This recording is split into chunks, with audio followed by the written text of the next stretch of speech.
Ako nga pala si Mama Jack.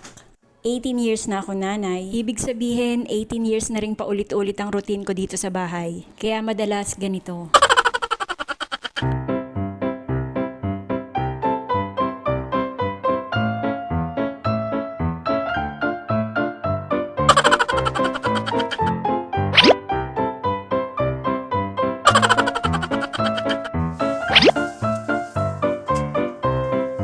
Oh, no, no, no, no.